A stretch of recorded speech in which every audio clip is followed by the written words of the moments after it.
Voilà notre élève de la classe des humanités. Alors, elle est à votre disposition pour des questions. J'imagine, je sais que vous êtes une classe aussi qui pose beaucoup de questions. Donc, on vous attend, bien sûr, des règles. Et à bien à l'aise. Est-ce qu'on peut dire que ça veut dire... Et par rapport à ce que tu as dit, est-ce qu'on peut dire que la création de pervers narcissiques est le plus souvent menée par des pervers narcissiques à l'origine? Ça veut dire que les personnes qui sont opprimées, persécutées par des pervers narcissiques deviennent eux-mêmes des pervers narcissiques. Ok. Il peut arriver que la victime reproduise le même schéma par mimétisme, mais parce que tout simplement, il y a des gens qui ont cette habitude de... On se réflexe de répéter ce qu'ils ont subi. Néanmoins, nous n'avons pas besoin de subir la torture ou l'agression d'un pervers narcissique pour le devenir. Sinon, comment le premier aurait été créé? Il faut tout simplement une mauvaise éducation, un mauvais apport affectueux, de la discrimination, de la haine dirigée directement vers un être humain, une persécution excessive et éternelle presque. Oui. Ce que tu viens de décrire sont des facteurs environnementaux. Oui. Est-ce que c'est possible aussi que ça soit génétique? J'ai fait des recherches là-dessus. On nous a, qu'est-ce qu'on a expliqué, c'est que le pervers narcissique, enfin être pervers narcissique n'est pas une pathologie en soi. C'est l'antipathie peut être, un penchant antipathique peut être en quelque sorte pathologique, mais il n'aura pas, mais la construction du pervers narcissique n'est pas génétique. Il y a Alain, et puis après, Alain. Je me présente, première promotion sortante de Papier LLN, et fervent admirateur et idéaliste comme nos parents. Et j'ai une question, mais c'est plutôt une question assez large. D'accord. Et synthétique à la fois. D'accord. Au fait, félicitations, j'en ai répondu à plusieurs dizaines des questions que j'avais. Et Kéti a volé une de mes questions concernant la pathologie. Merci. En fait, la question, c'est à savoir, est-ce que le pervers narcissique est quelqu'un qui vit ou qui évolue dans une plateforme de déni? Dans le sens que, vu qu'il a des visions déformées de la réalité, donc vu que ses cibles sont en position de faiblesse, est-ce que ce n'est pas une projection qui cherche à se retrouver dans sa victime? Oui, tout naturellement, c'est exactement ça. Les pervers narcissiques n'admettent pas le fait qu'ils sont faibles ou bien qu'ils sont défectueux, entre guillemets. Si on prend une perverse narcissique qui est une mère, par exemple, qui est une perverse narcissique, eh bien, nous constaterons qu'elle n'aimera jamais, qu'elle n'aimera pas forcément, la plupart du temps, ses filles. Parce que ses filles seront alors ses rivales. Le seul moyen pour qu'elle ait de l'affection pour ces dernières, ce serait qu'elle soit bête ou bien incompétente. Vraiment qu'elle ne soit pas au-dessus d'elle ou pas à son niveau, puisqu'elle saura que ne pourra jamais les écraser. Le pervers narcissique ne sait pas vraiment qu'il va mal. Il ne le voit pas, il voit les autres, il voit ce qu'il peut faire aux autres, mais il ne sait pas si lui-même il est en train de souffrir. Merci.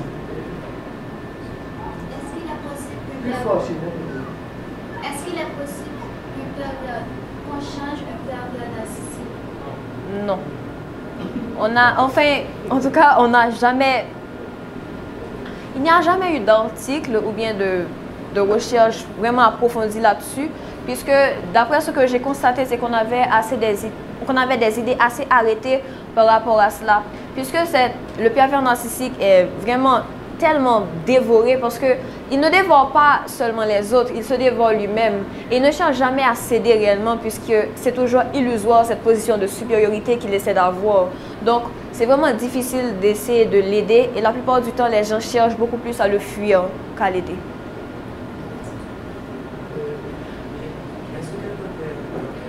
vient debout contre toi. Est-ce que quelqu'un peut être pervers? Plus fort, chérie. Est-ce que quelqu'un peut être pervers narcissique sans le savoir? Bien sûr. Bien sûr. Le plus souvent. Le plus souvent. Ils Ils ne vont jamais le reconnaître parce que si tu sais que tu es un pervers narcissique, ce serait prendre une prise. C'est comme prendre conscience de ta position et tu pourrais, je ne sais pas si ça existe, mais tu pourrais potentiellement t'en sortir si tu le veux, bien sûr.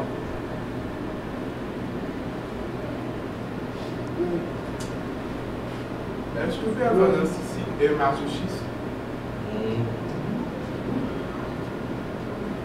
C'est une bonne question. Ok, le masochisme, c'est l'amour de la douleur. Mais de la douleur physique, pas toujours psychologique. Le pervers narcissique n'aime pas souffrir. Parce que s'il aimait souffrir, il n'aurait pas cherché à s'évader en détruisant les autres. On pourrait plus dire qu'il a le comportement de sadique plutôt que de masochiste. Mais il a une relation, on va dire, du syndrome de Stockholm avec sa douleur. Parce qu'il contient, il l'aime, il protège sa douleur pour pouvoir faire du mal aux autres. Parce que c'est en ayant cette douleur-là qu'il peut savoir comment briser les autres. Philippe?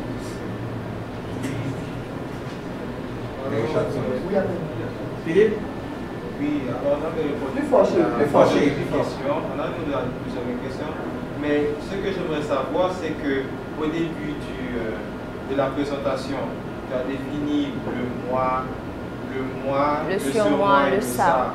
Je comprends que c'est des idées un petit peu abstraites, mais je n'ai pas vraiment bien compris ce que ces termes vraiment définissent.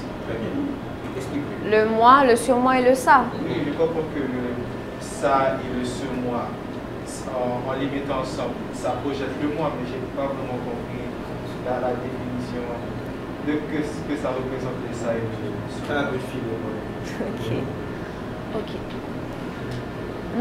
Ok. Lorsque je parle ici, ce que je suis là actuellement, ce que tu vois, c'est le moi. D'accord? Mais tu ne verras pas le surmoi, ni le surmoi, ni le ça. Parce que le surmoi, ce serait si, par exemple, tu me demandes de voler quelque chose et que je te dis non. Je pourrais en avoir envie, mais je dis non, puisque lorsqu'on m'avait éduqué, on m'avait appris qu'il ne fallait pas voler. Donc ici, c'est en quelque sorte l'affirmation du surmoi. OK? Mais, donc, tu comprends que le surmoi, alors, ce sont tes principes, ton éducation, ce qu'on t'a inculqué socialement pour avoir une certaine liberté sociale et oublier ta liberté naturelle qui est, entre guillemets, sauvage. OK? D'ailleurs, à l'opposé, on a le ça. Donc, le ça, c'est mon envie de voler. Tu vois? Je ne le dis pas à haute voix, je ne le fais pas, mais j'en ai envie. Je le cache. C'est un vice en moi que j'essaie d'étouffer avec le surmoi. Est-ce que tu comprends mieux? Ok. J'allais justement te poser la question concernant la composante sadomaso qui normalement se retrouve dans toute personne qui serait qualifiée de perverse narcissique. Tu as un peu répondu à la question, mais ce que je voulais savoir, c'est concernant le classement, parce que tu as dit que ce n'est pas une pathologie. En fait, il faudrait voir le DSM-5. Est-ce que c'est classé néphropathie ou psychopathologie? Parce que tu vois, en fait, dès qu'un psychologue, un psychanalyste a un regard sur quelqu'un, parce qu'il faut bien, il faut de l'aide, cette personne est classée quelque part. La plupart du temps, Parce que tu vois, je ne te dis pas de dire que c'est une pathologie, mais je voudrais bien savoir, est-ce que c'est classé comme néphropathie, comme psychopathologie ou autre chose? OK. Déjà, avant d'essayer de répondre à la question, il faut savoir que les pervers narcissiques ne consultent pas, puisqu'ils n'ont pas forcément conscience de leur situation. Ça c'est bien, oui, ce qu'elle a dit, parle plus fort. Le pervers narcissique ne consulte pas. C'est-à-dire, on le voit très rarement chez les psys. Vas-y. Et le pervers narcissique n'a pas une maladie neurologique, ça c'est sûr. Mais au niveau psychopathique, on pourrait dire que, en quelque sorte, puisque le pervers narcissique a certains critères qui pourraient s'assimiler à la psychopathie ou la sociopathie. L'antipathie, la manipulation, la distance et aussi le fait qu'il veuille vraiment avoir un certain contrôle de tout son entourage.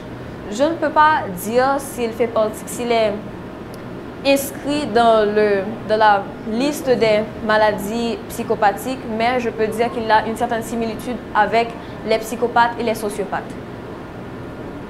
Oui? J'ai une question. D'après ta compréhension de tes recherches, est-ce qu'on pourrait avoir tendance à penser qu'il se trouverait à la fois comme un sociopathe et un psychopathe? Parce qu'il n'est pas conscient de ce qu'il est réel. On aurait pu le dire s'il était antipathique, mais s'il était indifférent, tout simplement. Parce que le pervers narcissique ressent. Il n'en a pas conscience, mais il ressent. Alors que le sociopathe et le psychopathe, ils ne ressentent pas de douleur, de peine. C'est pour ça qu'ils peuvent procéder à ce qu'ils font. Bon, bien sûr, il y a plusieurs niveaux de psychopathie, mais la plupart du temps, les psychopathes sont indifférents, insensibles. Bien sûr, ils ressentiront la douleur physique, mais pas la douleur mentale, parce qu'ils ne sont pas capables de le faire. Est-ce que le pervers peut? Il peut. Et aussi, c'est un peu pour ça que les psychopathes et les sociopathes sont incapables d'empathie. Puisqu'ils n'ont jamais connu la douleur, la souffrance, ils ne peuvent pas comprendre une personne qui souffre. Alors que le pervers narcissique, il pourrait, s'il le voulait. Est-ce que tu as c'est automatiquement un pervers narcissique? Non. Le pervers narcissique ne tue pas. Il a besoin de toi. C'est cette relation bizarre qu'il y a.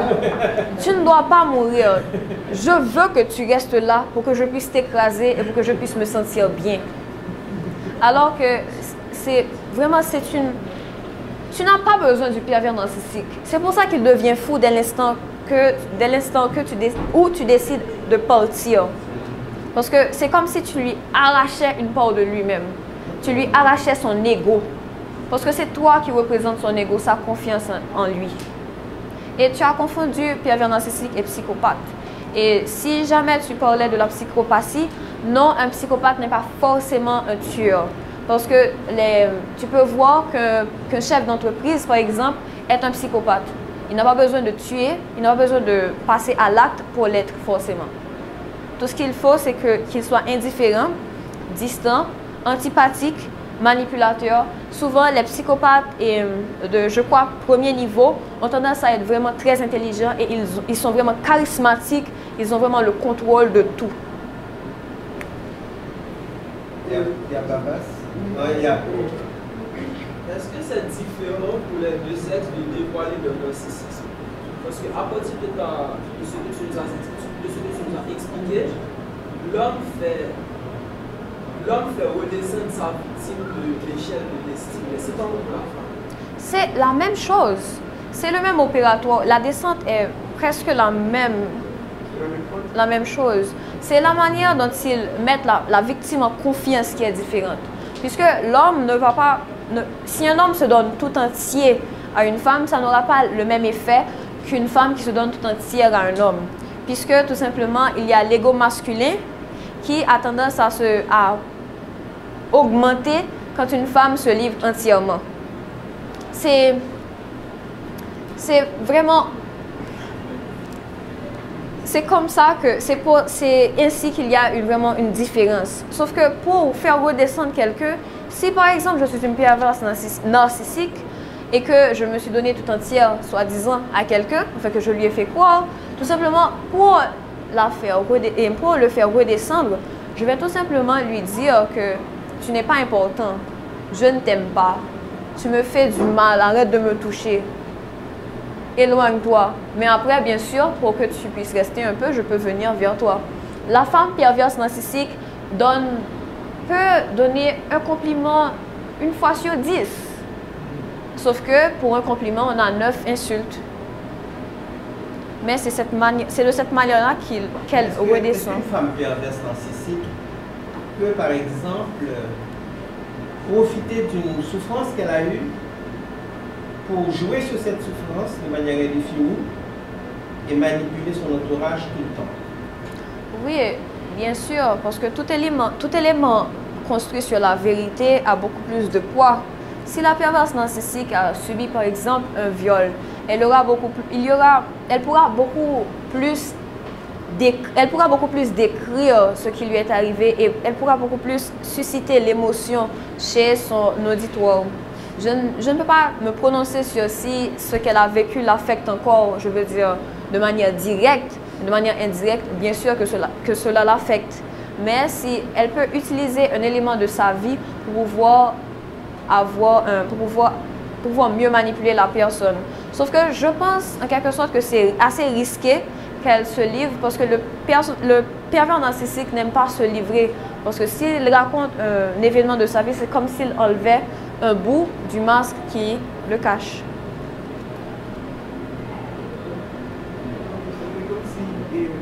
Je dis que quand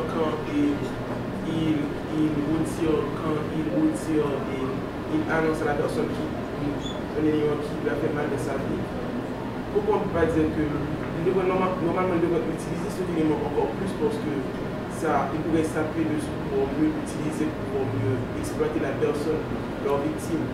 Donc normalement, ce devrait être leur élément d'appui, un élément central parce que ça va attirer la pitié chez la personne et la retenir encore plus. Je peux attirer la pitié chez toi en te mentant. Je peux te dire que j'ai subi un viol sans avoir subi un viol. Le pervers narcissique n'a pas qu'un seul masque. Il a tout ce qu'il veut. Il peut enfiler le nombre de masques qu'il veut. La manière dont il agit avec toi en fait, lorsqu'il porte le masque avec toi, ce n'est pas ce même masque-là qu'il porte avec ses amis. C'est pour ça que lorsque tu essaies de t'échapper de son emprise, tout simplement, il enfile un autre masque pour que les gens de ton entourage puissent s'éloigner. Ce ne sera pas le même masque, sinon les gens ne le croiraient jamais. Tu as dit au début que le pervers narcissique de sexe masculin doit avoir une réussite sociale. Enfin, la plupart du temps, oui. Pour pouvoir assurer son emprise. Comme ça, il aura un ego. Est-ce que ça voudrait dire que tous les... Donc tu m'as dit dans un certain cas, donc c'est déjà une partie de la réponse, donc c'est pas obligatoire. Mais dans le cas où ce pervers narcissique n'a pas cette aisance sociale, cette aisance financière, comment va-t-il s'y prendre pour quand même pouvoir vivre, entre guillemets, pour exercer sa domination? S'il n'a pas la domination économique, il peut utiliser la domination affective. Parce que si je me mets dans le corps d'un pervers narcissique, que je sais que je ne peux pas subvenir aux besoins financiers de la femme. Mais ce que je peux faire, c'est montrer à la femme qu'elle est d'une grande importance pour moi, que je ne peux pas vivre sans elle, qu'elle est extraordinaire, je peux montrer à cette femme-là à quel point elle vaut.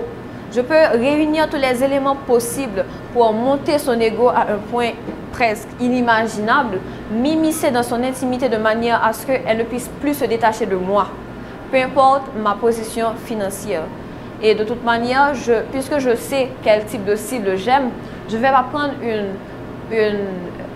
une victime qui aime par exemple les hommes qui ont beaucoup d'argent.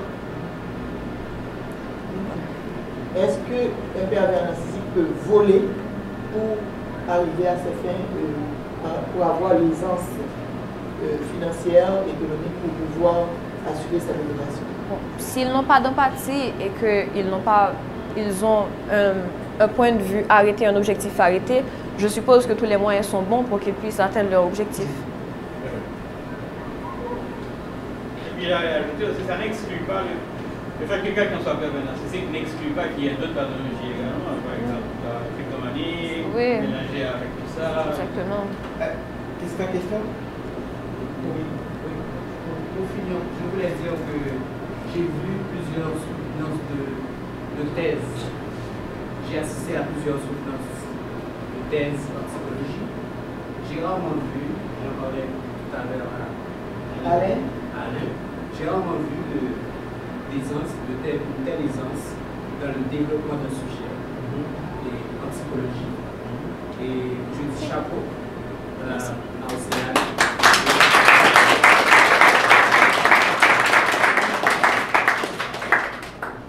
Oui, Baba, tu avais une interrogation. Et je crois Philippe aussi. Oui, je voulais te demander, est-ce qu'il est possible, comme tu avais dit, que l'enfant n'est pas un pervers, maintenant, est-ce qu'il y a des moyens de voir des symptômes, de voir avant que je pourrais dire qu'il arrive à un point de non-retour, est-ce qu'il y a des moyens de voir des symptômes de l'enfant lorsqu'il grandit, qu'il va devenir un pervers narcissique? Bon, puisque le pervers narcissique n'est pas... Enfin, être pervers narcissique ne veut pas dire forcément être malade pathologiquement. Ce n'est pas forcément facile de le prédire. Mais si l'enfant est destiné à l'être à cause de certains... Parce qu'il démontrera certains signes psychopathiques, par exemple, il sera souvent... Enfin, son premier stade, ce sera un peu la dépression, une forte dépression. Puisque avant de devenir un pervers narcissique, il doit être au plus bas. Donc il va commencer à vraiment se sentir mal, à regarder les autres avec un certain regard d'envie, une envie forte d'être comme les autres, mais pas comme les autres, mais supérieur aux autres. Dans sa souffrance, il va observer autrui comme un modèle à dépasser. Donc c'est pour ça que si un enfant est dans une position où il est vraiment en train de souffrir, où il est plus bas, il faut vraiment prendre soin de lui. Parce que sinon, il peut dévier dans n'importe quel type de maladie ou autre. Vas-y, chérie. Maintenant, je ramène cette question-là, je peux dire, dans notre société en Haïti, où je pourrais dire les maladies les maladies mentales sont un peu, je ne veux pas dire délaissées, mais il y a beaucoup de parents en Haïti qui ne croient pas. Je comprends. Donc maintenant, dans ce cas-là, est-ce que dans tes recherches, tu as regardé des statistiques pour Haïti par rapport au pervers, ou bien est-ce que ça vraiment ça... En fait, puisque j'avais essayé de faire des recherches avant par rapport aux maladies cognitives qu'on aurait pu remarquer en Haïti et que j'ai remarqué que je n'avais pas vraiment d'informations là-dessus. Parce que, par exemple, une personne qui est schizophrène en Haïti, on ne parlera pas forcément de schizophrénie et cette personne-là ne le saura pas forcément puisqu'on est très superstitieux. Donc une personne qui nous dit « Oh, j'ai vu quelqu'un qui m'a parlé » et que personne ne l'a vu, mais on va automatiquement penser que c'est un démon, un esprit et tout. Donc puisque je vois que j'avais constaté qu'on néglige un peu les hallucinations, les maladies psychiatriques, donc je n'ai pas fait de recherche là-dessus, donc je ne sais pas. Et la santé mentale, c'est un problème. J'ai posé la question parce que d'après les symptômes que tu as cités, j'ai l'impression qu'en Haïti, il y a beaucoup de personnes, surtout d'hommes, qui sont comme ça, donc je voulais savoir, est-ce que... voilà, c'est ça. Là, c'est une recherche. Mais déjà qu'on est superstitieux en Haïti, naturellement, le pervers narcissique ne consulte pas. Donc, ce sont deux facteurs réunis pour qu'on ne le sache pas forcément. Philippe.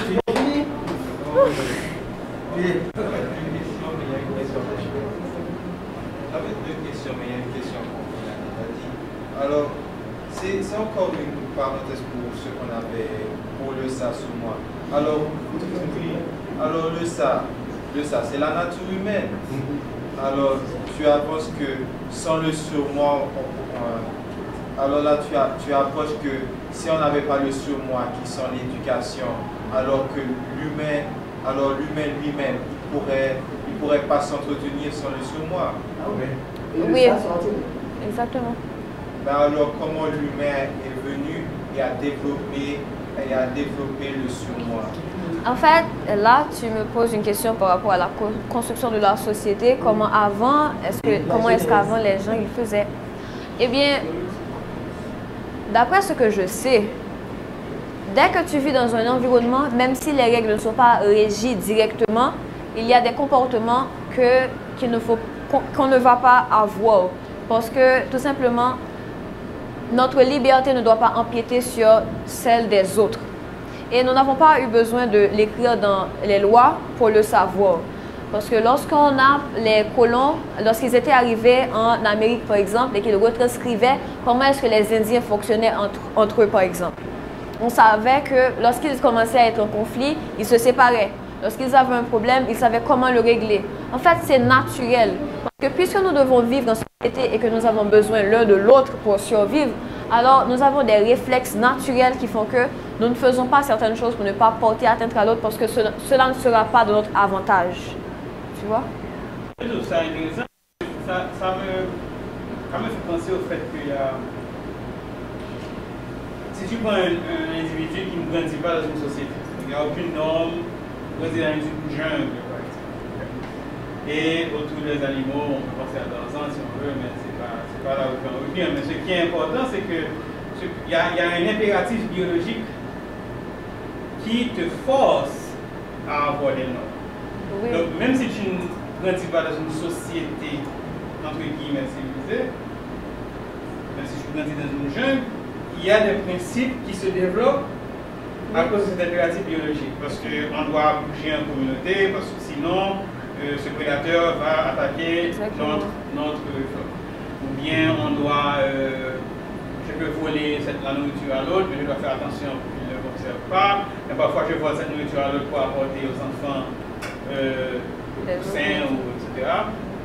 Donc c'est intéressant de voir que même sans l'existence de lois, de règles, de normes, etc., il y a un impératif de la nature qui demande à ce qu'il y ait un certain ordre. C'est tellement vrai qu'on a vu ça avec les enfants loups. Oui, voilà. On a constaté avec les enfants loups que les enfants loups ne sont pas forcément des sauvages purement sauvages, mais qui respectent des lois et qui sont tout simplement des lois qui n'ont rien à voir avec la société. Ce sont des lois naturelles dans lesquelles ils ont été les. Et Océane, est-ce que tu pourrais finalement, qu'on aime t'entendre parler, est-ce que tu pourrais finalement faire un bilan de tout ce que tu as dit, la vie intérieure et tout?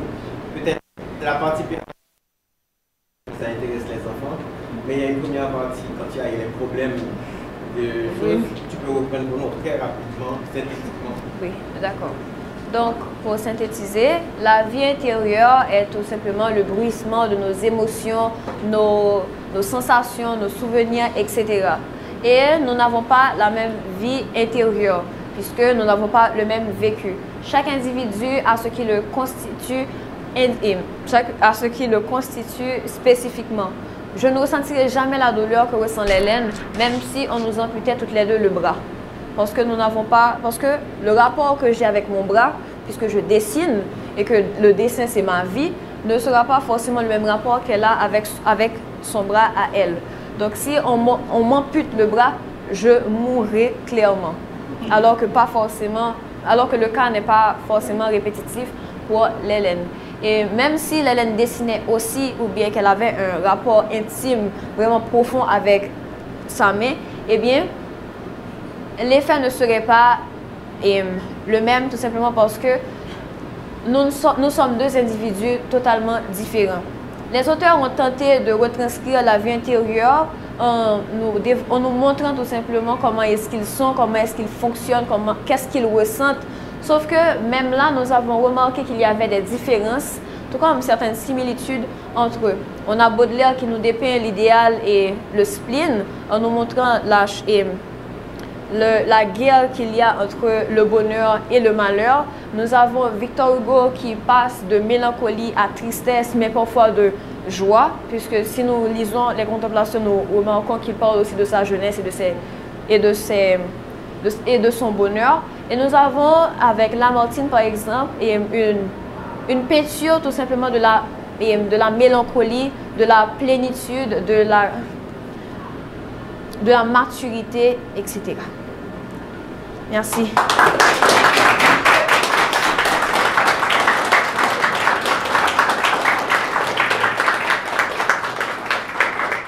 On te remercie pour la qualité de ton exposé, la maîtrise. Et peut-être que je sais que tu fais d'autres recherches sur d'autres aspects de ton cours. Par exemple, l'expérience de la folie dans la création.